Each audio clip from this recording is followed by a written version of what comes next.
дар муассисаи таҳсилоти миёнаи умумии рақами 101 ноҳияи Синои шаҳри Душанбе олимпиадаи фанӣ рӯзи сеюм аст ки идома дорад, ки дар он зиёда аз 7890 довталаб аз ҳамаи муассисаҳои таҳсилоти миёнаи умумӣ, инчунин литсей ва гимназияҳои ҳудуди ноҳияи Синои шаҳри Душанбе иштирок намуданд. Ногуфта намонад, ки дар муассисаи мазкур олимпиада аз фанҳои забони давлатӣ, забон ва адабиёти тоҷик, забон ва адабиёти рус, таърих ва ҳуқуқ, инчунин фанҳои дақиқ баргузор гардид. ғолибони даври якум, яъне даври муассисавӣ, дар он ширкат варзида ҳунару истеъдоди илмӣ ва зеҳнии худро санҷиданд. ҳар як довталаб орзу дорад, ки дар ин олимпиада ғолибиятро ба даст ораду ба даври шаҳрӣ роҳ ёбад. дар баробари беҳтар кардани шароити таълим, инчунин сол то сол талабот ба сифати дониши хонандагон ба иштироки онҳо дар озмуну мусобиқаҳои зеҳнӣ бештар мегардад. зеро асоси пешравии аҳли ҷомеа бо насли навраси соҳибилму бомаърифат вобастагии калон дорад. аз санаҳои 1 то 5 ноябри соли 2022 аз ҷониби муассисаи давлатии маркази дарёфт ва рушди истеъдодҳои ноҳияи Сино даври дуюми ноҳиявии олимпиадаҳои фании хонандагони муассисаҳои таълимӣ баргузор гардида истодааст.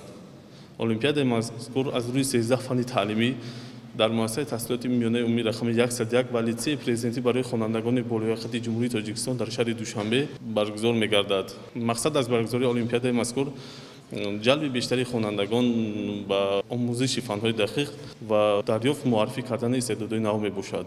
он нафароне ки дар олимпиадаҳои давраи ноҳиявӣ, шаҳрӣ, ҷумҳуриявӣ сазовори ҷойҳои намоён мегарданд, бо боварии комил гуфта метавонем, ки дар олимпиадаҳои байналмилалӣ иштирок карда ҷойҳои намоёнро ишғол менамоянд ва парчамбардори давлати хеш мешаванд.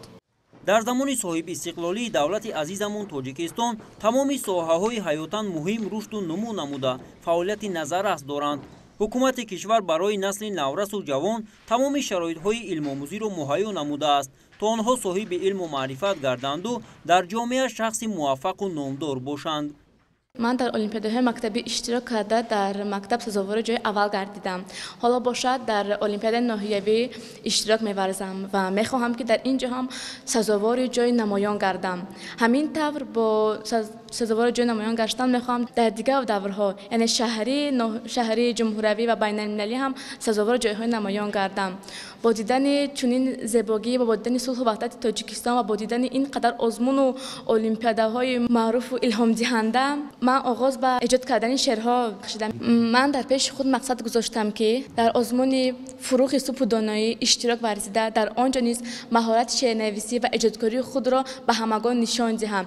استقلالی دولتی به نورسان و جوانان آرامی و آزادی و صلح و ثبات فراهم آورد که آنها در دلخواه آزمون‌های جمهوریوی و بین‌المللی به یگان مانع اشتراک نمایند و هنر و استعداد خود را به همگان نشان دهند و توانند در عرصه بین‌المللی معرفگر ملت خود باشند. این گونه آزمون المپیادها برای باز هم ترغیب و تشویق نمودن نورسان و جوانان به علم و هنر و معرفت و مدنیت عین مدعا است. من قبلا در همین گونه آزمون‌ها اشتراک کرده سزاوار جای‌های نمایان هم نگشته باشم، اما راه افتاده نشده. باز هم در این چنین آزمون‌ها اشتراک کرده می‌خواهم سزاواری جای‌های نمایان گشته به دورهای شهری و جمهوریوی راه خط یابم و در آینده می‌خواهم که یک شخص موفق گشته به دولت و ملت خویش صادقانه خدمت کنم.